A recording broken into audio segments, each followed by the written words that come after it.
What's up, everyone? It's Wednesday, September 23rd, and we are live at 5. I'm Paul Wontorek. I'm Beth Stevens. And we're joined, as always, by Caitlin Moynihan. Hello. Caitlin. Hello. And her signature earrings. Are you selling those on Etsy yet? No. I haven't tried making Good idea. earrings. Maybe that's my next venture. There's time.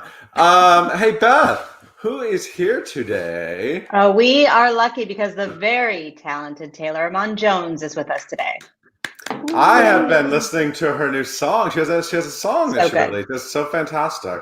We're going to talk about that, a lot of other past and future projects. There's a lot to get to. But first, let's do some news.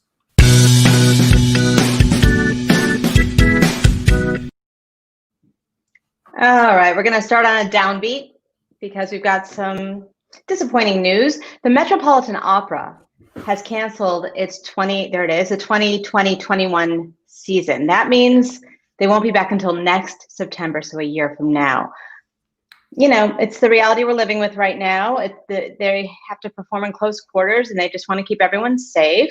But to keep people's interest, they have announced what they will do in that next season, and it will feature the Met premiere of Terence Blanchard's Fire Shut Up in My Bones, which is the first opera by a Black composer to be performed there. But the full season will also include Hamlet, Madama Butterfly, Porgy and Bess, and more. So there you go. So in other, we've been having a lot of positive news, but now today it's like womp womp news. Yeah, so that Steven Spielberg West Side Story movie that I know you all have wanted to check out. It was supposed to come out for Christmas. It was supposed to come out December 18th. And we've been kind of wondering because they've been very quiet about it. And now they announced that it will come out an entire year later. It's like In the Heights. We're just doing everything a year later. In the Heights was summer. This was Christmas. We're doing it next Christmas. So it's coming out December 10th, 2021. This is interesting because a lot of Hollywood movies are coming out because in a lot of states, movie theaters are open. But a lot of the big releases are making difficult decisions like this. And of course, Tony Kushner wrote a new screenplay for this, and Justin Peck did the choreography, and Ansel Elgort and Rachel Zegler are Tony and Maria. And the good thing here's what I like about this delay. This is really good for Ariana DeBose because, she has the Prom coming out now this December. And then a year later, it's just like a slow rollout of her movie musical magic.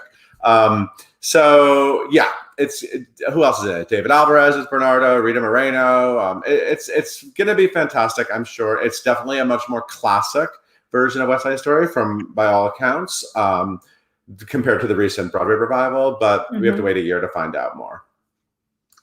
Yeah, there you go. Well, here's some better news. If you want to see the Phantom of the Opera, you can go to a drive-in and see it with actual real-life performances as well as the filmed version. So this isn't the movie version. This is the filmed concert at Royal Albert Hall with Sierra Boggess and Ramin Karimloo. I think it was done in 2011. There we go. And so the drive-in movie theater is at Radial Park in Astoria, Queens. So you can stay right there in New York City. And the screenings will take place between September 26th and October 11th. And here's the fun part. Ali Ewald, former vlogger, Ali Ewald, there she is, and Derek Davis will perform a live concert accompanied by an 11-piece orchestra prior to each screening. So you get a little live performance, you get a little filmed live performance, and you can get your Phantom fix. Beth, is there popcorn or not? Well, you're in your own vehicle, so you can bring whatever you want. Okay. It's a drive-in. Okay, so I know, but they usually sell good popcorn at the drive-in. I don't know from You don't have all the information. It's fine. I'll Google it. Great. So do that. Every year, Time Magazine comes out with their Time 100, which is the most influential people in the world. Normally, there's also a very large gala event that comes along with this issue. We're going to hold on the gala right now, but we do. They always include some theater people, and this year, I feel like we talked about Billy Porter every day, but Tony and Emmy winner Billy Porter's on the list. Hadestown creator Anais Mitchell, Emmy and Lortel Award winner Phoebe Waller-Bridge, and multi-hyphenate creator, I love that, Tyler Perry. They're all on the list. And, people write about Right, that's why they're paired with those celebrities, because the celebrities pay tribute to their They're all influential people. celebrities. They're all True. celebrities. Correct. Cyndi Lauper wrote about Billy Porter. Andre DeShields wrote about Anais Mitchell. Taylor Swift wrote about Phoebe Waller-Bridge. And Oprah Winfrey wrote about Tyler Perry. So anyway, check all that out. And congratulations on being influential, Billy Porter. We knew you won. Okay, let's go across the pond for a second. Okay. Let's do it. Let's pretend. So there's a new curfew that's happening in the UK. It's a 10 p.m. curfew, but the culture secretary, Oliver Dowden, who has the most British name in the world, there he is with the most British face in the world, he has said that this will not apply to theaters or cinemas. So you go to a movie, you go see a performance, and there are a few out there in London. You can stay out. You can go see your show and go home and not get a ticket because they're getting kind of strict with the curfew for bars, restaurants, pubs, etc. So there you go. Theater is exempt. That's confusing, but okay, I'm down with it. That's all I need. It's all good. It's all good. Hey, Caitlin. Thank you, Beth. I'm sorry. I do this every day. Hey, Beth, do we have it today in Broadway? We do.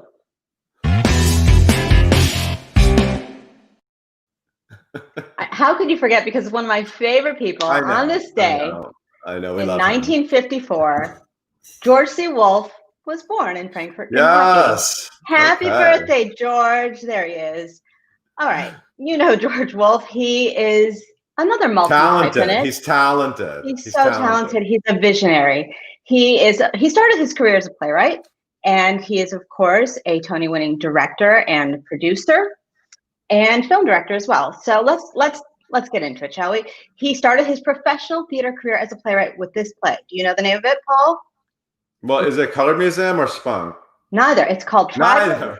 It's called Tribal Rights, or the Coming of the Great Godbird Nabucco to the Age of Horace Lee Leiser in Los Angeles in 1977. Okay, let's move on to the famous stuff. I was getting a little, into the minutia. He moved to New York City, and then he wrote The Colored Museum, which was produced at the Public Theater in 1986, and Spunk, for which he won an Obie Award in 1989. He made his Broadway debut in 1992 with Jelly's Last Jam. Oh, that was so good. So good. Gregory Hines. He wrote the book for it and directed that musical and was nominated for 2 Tony Awards. The next year, he directed, very famously, Tony Kushner's Angels in America on Broadway. And there you go. That's Alan McLaughlin and Stephen Spinella in the original production. And he won the Tony Award for that. It was nominated for 9 Tonys and won 4.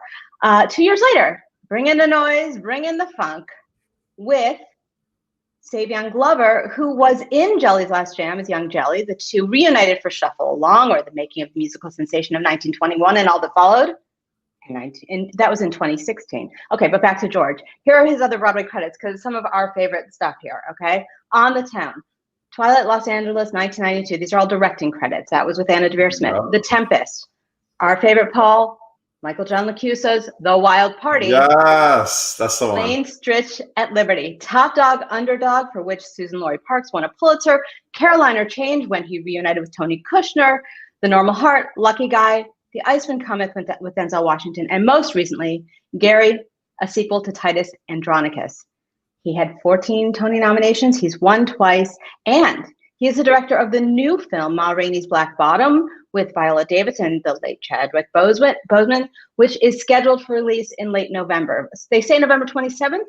So that'll be on Netflix. I'm looking forward to that trailer and looking forward to seeing that. Happy birthday, George Costello Wolfe. George Costello. That's his dad's name. Hey, Caitlin. Hello. Back in here. I learned a lot. Happy birthday. A middle name. All the rest I lived through. Thank you so much, Beth. Hey, Caitlin, will you please give today's guest a proper introduction? Of course I will. Yes, guys, joining us today on Live at 5 Home Edition is Taylor Iman Jones, talking about her brand new original tune called I Really Enjoy that she just released. And she has an upcoming performance with Broadway Buskers happening next week on September 29th. On Broadway, Taylor has been seen in Head Over Heels and Groundhog Day. She toured with Hamilton. She was Peggy and Mariah. She starred in Scotland, PA, and Emoji Land off-Broadway, and she's set to star in the upcoming Devil Wears Prada musical. She's very busy, and we're very thankful because of it. You guys can follow her on social at Taylor Iman Jones. Leave all of your questions in the comments below. And everyone, please welcome Taylor and Paul. There she is. Hi, Taylor. How's it going? Great. How are you? Look, I'm great. Look at that resume you've built up. There's a lot to say about you. Sounds crazy out loud. Right? I mean, it's been really nice watching your career like take off, and I love it. I'm into it. Thank you very much. And now you're making music. This beautiful acoustic song. I really enjoy, and the lyrics. I love the lyrics because, by the way, I love you for putting the lyrics out there with this, because I'm a big lyric person. I really need to like dig into the lyrics. But the lyrics are, I really enjoy thinking about you less and less every day. So that's sort of what we're talking about here. Is it a breakup song? It's kind of like after the fact. Right. It's funny because I was trying to write a happy song, and then it kind of turned into, there are so many songs about heartbreak and how you feel after the fact and how you want that one back or whatever. So this one is for the times that you're like, no, I'm good. I'm so happy that's over. I'm so happy I dodged that bullet. Yeah. So how did this come about that you released a song 2 days ago? I mean, was this something you've always wanted to do, or has this come out of quarantine? Talk about this.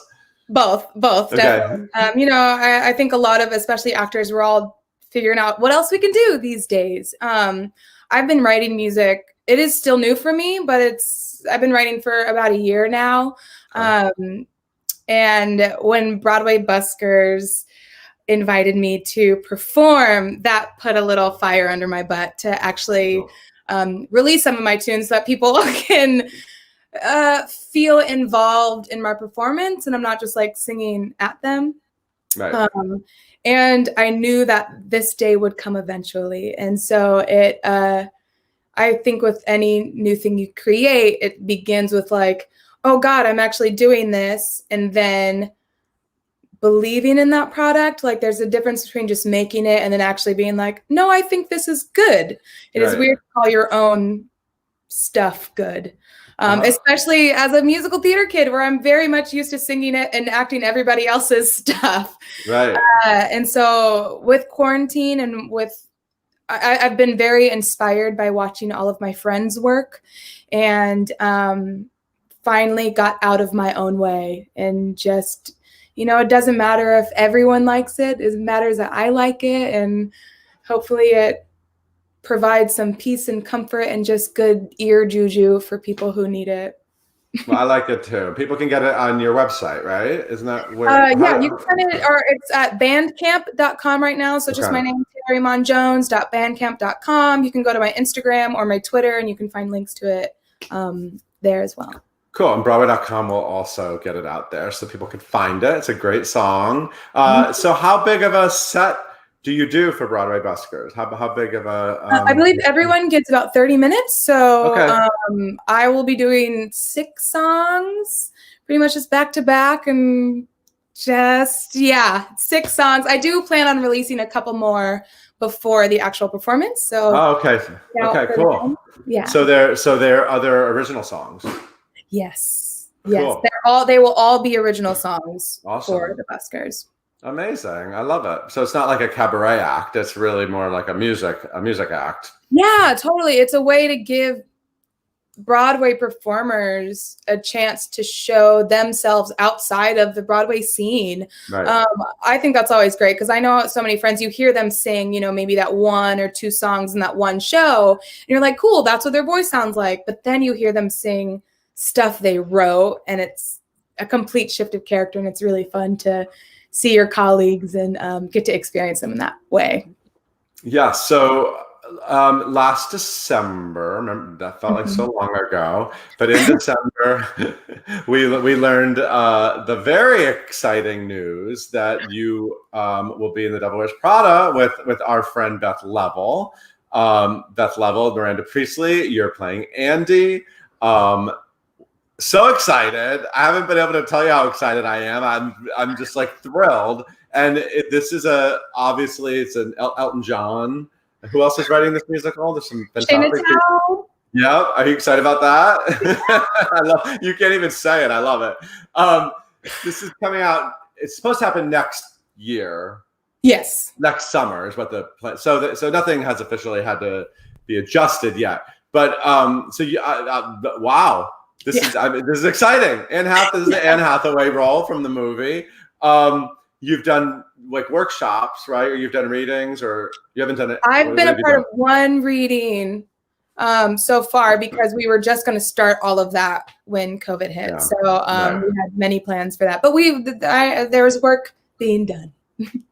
I love it. So this must be very exciting for you. This is a big opportunity. You know, you've been paying your dues beautifully over the last few years, but this is like one of those opportunities every young actress wants to get, right? Absolutely. It is, dare I say, the opportunity, which is actually hilarious because if you read the book and they do drop it in the movie a little bit, every single person that Andy comes in contact with in the story, they're like, wow, this must be the job that a million girls would kill for. And right. I am definitely relating to that. It's also like, just to like ground it a little bit, it is a thing that I got last December before any of this went down. And you guys were just speaking about pushing back the not In the Heights, but the West Side Story movie. And similar thing happened to our production where they're like, you're in the show, but we're pushing it back a whole year, which at the time sounded crazy, but now it's kind of been this blessing. So as exciting as that is, it still feels so fanciful. Like it doesn't feel real quite yet. But it's very, very cool. And I am more than looking forward to it. Yeah. It's also nice because you know what you'll be doing for a couple of years. I mean, you know, it's like it's a thing to be. I mean, the actors kill for that sort of security, right? Fingers crossed. You know what I mean? We've said it. I come from Groundhog Day and Head Over Heels, which were both incredible musicals that didn't get the life they deserved. So I will be happy to touch the stage, as so many of us will be, to touch it at all. And yes, I am praying and hoping for that security, but that is definitely a one step at a time gig that I know a lot about. Of course. Can we talk a little bit about Beth Level? We adore her.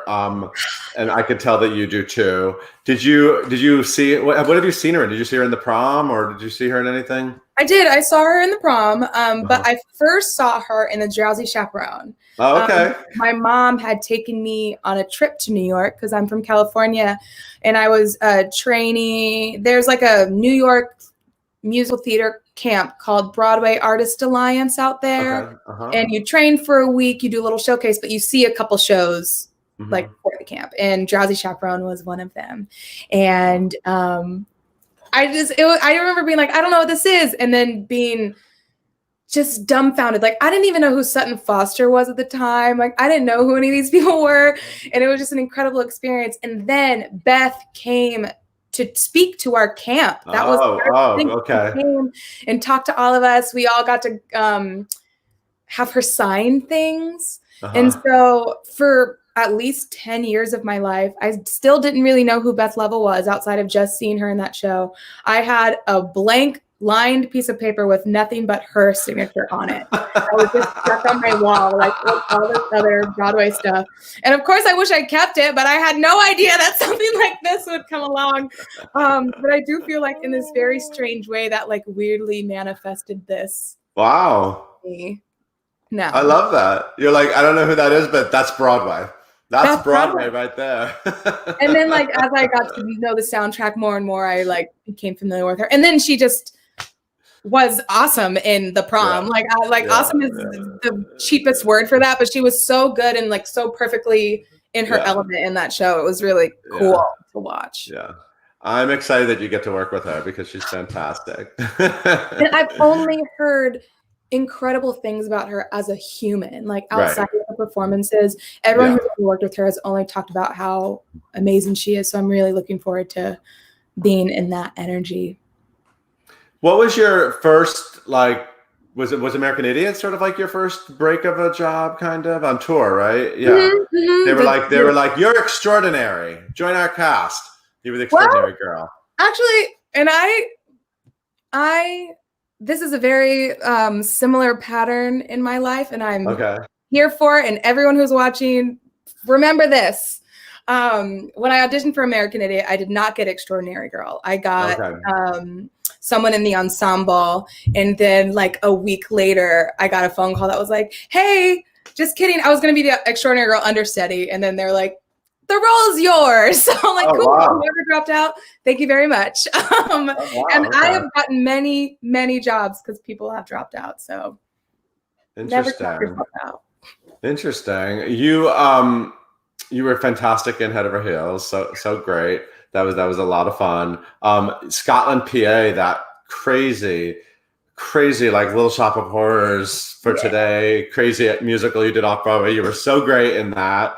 You've been able to do some really fun things. Yeah, and I come from community theater background, so I'm just so used to doing like whatever is popular at the time. Right. New musicals wasn't anything I ever put in my landscape, like on my horizon. I didn't think that was going to be a part of my journey, and now I am so excited. Like, it has become my favorite thing to do, and I am good at it, I think. Yeah. And it, like, to tie it back to Devil Wears Prada, like, I am very excited about that specifically because I've been making new musicals. So I'm not afraid to make this new musical. Like, I know what I need to do. I know the challenges that come with it. So I feel like my whole life has led up to it. And yeah, the new musicals, it's where it's at. It's the place that you get to like break out of yourself and surprise yourself and discover aspects of yourself that you didn't know exist. So yeah, it's just very cool. Very, very cool. Yeah, Beth Level sang a song from Devil Wears Prada at 54 Below, and it was fantastic. So I'm very excited for this. I got a sneak peek. I was there the right night, I guess. It was very exciting. Wow.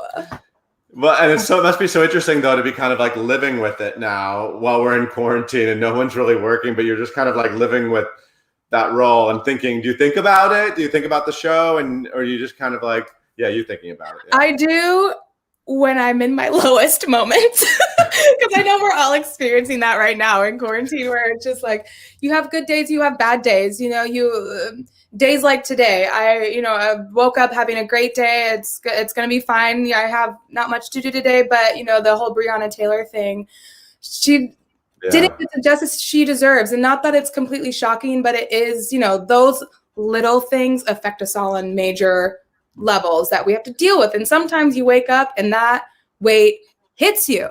And so when I find myself having a hard time, I do like to remind myself that that is on the horizon and that is a part of my story, and that when it comes, it will be so important for everybody, because it will be a return of theater. It will be super important that I am playing this specific role for so many people. And even I have been having this conversation with a lot of friends, no matter what happens with anything, I am so excited to hit the ground running. Even if I have to start all over and pay all my credits all over again, I'll do it. Because theater isn't dead. It's just on intermission, like we've all said. We just got to wait for this moment to pass so we can all grow and learn, and then we'll come back bigger and better than ever. I love that. Yeah. I forgot to ask you, I want to know what you did in community theater. Tell me some of your community theater stuff. I love hearing about early credits. What haven't I done? No, I'm just kidding. Rent Twice, Hairspray, Little Shop, Smokey Joe's, Lucky Step. Like, I would do 6 shows a year around the Bay, because I'm from the Bay Area, where there's a ton of regional and community theaters. From you've never done a show, come in and do our show, to like we hire equity. Like they run the gamut. So for me, it was just a matter of how much did I want to commute, how much gas and how many bridge tolls was I willing to pay for. But I've done a lot. I played Mary Poppins in Berkeley once. Cool. I've been very lucky to grow up in this theater scene. And I think it's what's helped me find diversity in my current career path now. They has given me a lot of opportunities because of their own open eyes and open hearts and open spirits to letting a lot of different people play a lot of different roles. It's cool. Yeah, that's great. If I had like $15 million,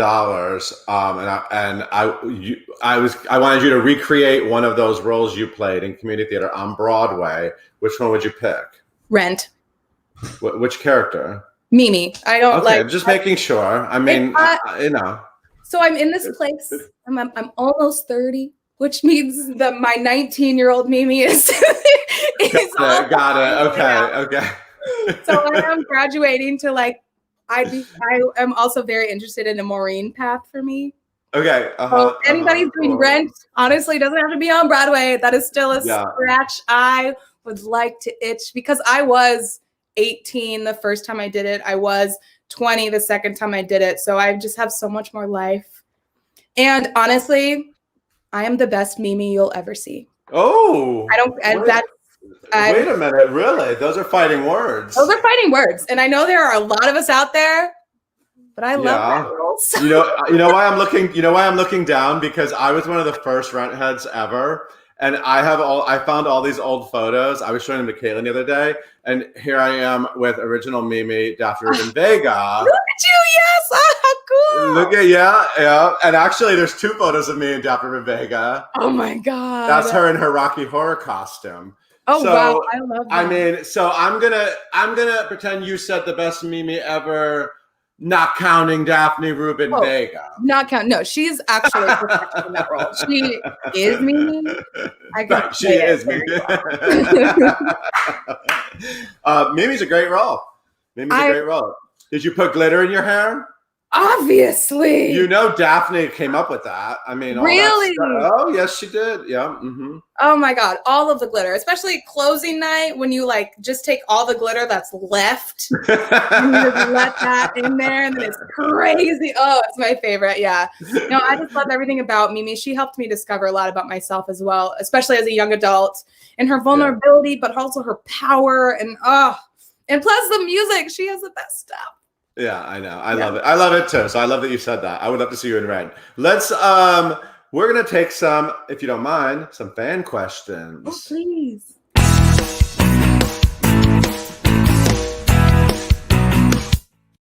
You remembered. Yay! I remembered to say it. I know. Yes.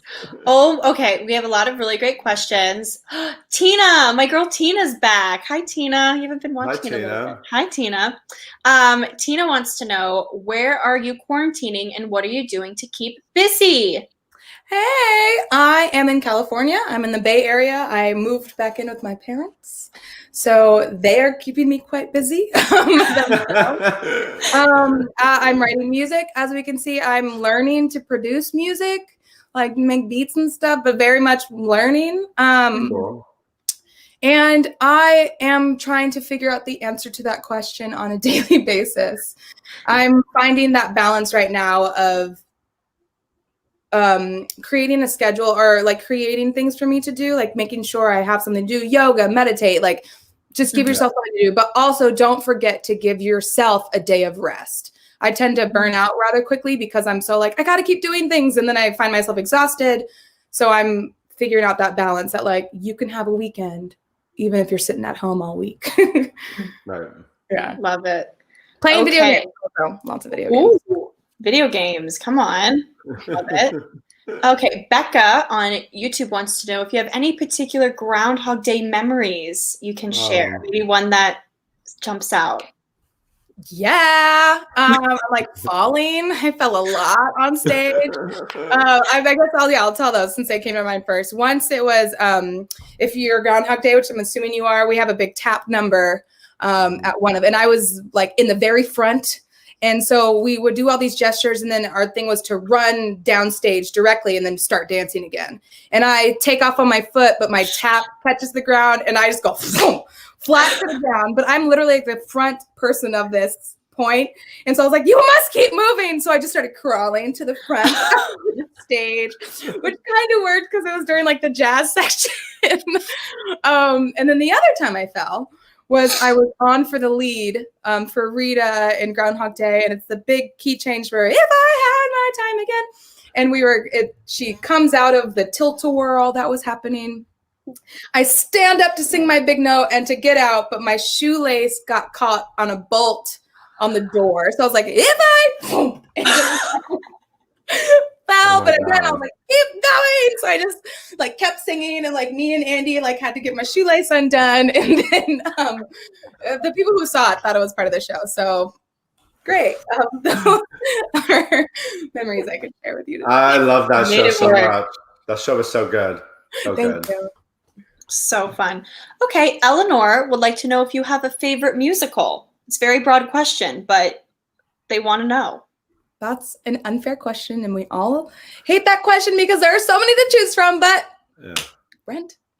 Ah, I think it's just, if I really had to, it would just be Rent. Yep. that's it. I love it. Okay. Oh, okay. This, I think we do one last question. Alexis on Twitter wants to know, you've done a lot of shows that have found influence or stemmed from another entity, like a music group or books, movies, things like that. Mhm. Is there something that you want to turn into a musical one day, whether that be like music group, a movie, book, TV show? Yeah, I'm probably gonna like ruin it by like letting it out into the universe. But honestly, I don't really want to write it. I just like to be in it. So somebody, I think Desperately Seeking Susan would be a really good musical. I think it could be a Madonna musical if they wanted to make it. I think it could be just an 80s musical. I also think it could just be original music, which would be preferred, but it's got 2 female leads. I think it would just be super fun. I mean, there are probably more important musicals to be made, but I think, that one, I can't really stop thinking about that one. Do you want to hear something really weird? So Yeah. in 2007, they did it in London, but they used the music of Blondie. It was really weird. It was Desperately Seeking Susan on stage, but with Blondie music. So it was the wrong blonde. Anyway, I'm just saying. Interesting. No, I mean, okay. No, I mean, so that's actually good because now you can make it work. You can do Maybe I'll call it something else. It already exists, but cool. Just call it Susan! Exclamation point. Susan. Yes. Yeah. Okay. Susan. Love an exclamation musical. point. You heard it here We love first. Slash, you never heard this at all.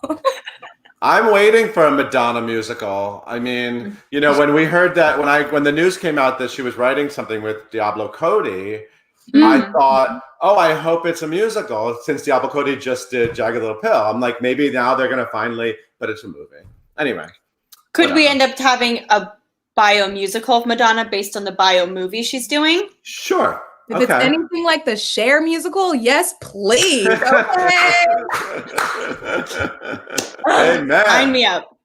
Sign me up. On that note, Taylor, it was so good to see you. Everyone, get that song. It's so great. And I can't wait to see what else you come up with in quarantine. You're doing a good job. You look fantastic. And Thank you. I always love your energy. It's great. And we can't wait to see you and Beth Level face off, man. That's going to be some good stuff. Yeah, thank you so much for having me. Of course. Hey, Caitlin, why don't you take us out? Of course. Thank you guys so much for tuning in for another fun episode of Live at 5 Home Edition. You can follow along wherever you get your podcast by searching for hashtag Live at 5 and hitting that subscribe button. Be sure to tune in tomorrow. We talk to Grammy nominee, 3-time Grammy nominee, Ryan Shaw about the Broadway connection that has inspired his upcoming album. And taking us out today is a clip of the 2016 production of Shuffle Along, or the making of the musical sensation of 1921, in honor of George C. Wolfe's birthday. And Harry smiled about, he smiled around.